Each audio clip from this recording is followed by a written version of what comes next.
Hello everyone, আসসালামু আলাইকুম। কেমন আছেন সবাই? আশা করি যে যেখান থেকে ভিডিওর সাথে যুক্ত হয়ে গেছেন আল্লাহর রহমতে সবাই অনেক ভালো আছেন। আলহামদুলিল্লাহ, আমিও ভালো আছি।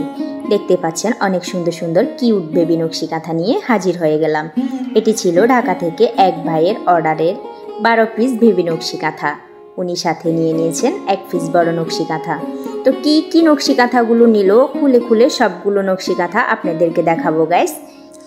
স্কিপ না করে যদি ভিডিওটি দেখেন তাহলে আপনাদের বেবিদের জন্য নিয়ে নিতে পারেন এখান থেকে পছন্দ করে নকশি কাঁথা, অথবা গিফটের জন্য।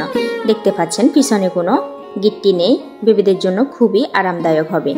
গাইস দেখতে পাচ্ছেন অনেক সুন্দর সুন্দর নকশি কাঁথাগুলো ভাইয়া মিলিয়ে নিয়েছে এখান থেকে।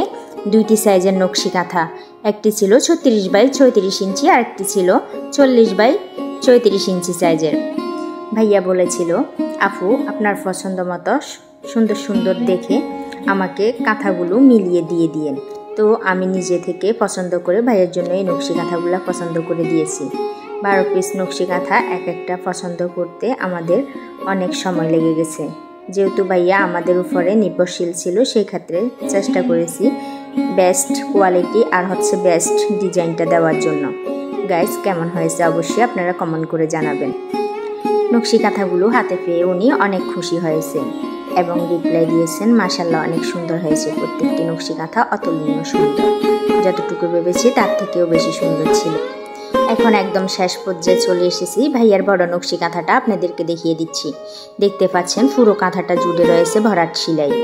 অসাধারণ সেলাইয়ের ফিনিশিংটা। বরাবরই আমি কাঁথাগুলো সেলাইয়ের ফিনিশিং নিয়ে কথা বলি আর আপনাদেরকে দেখানোর চেষ্টা করি।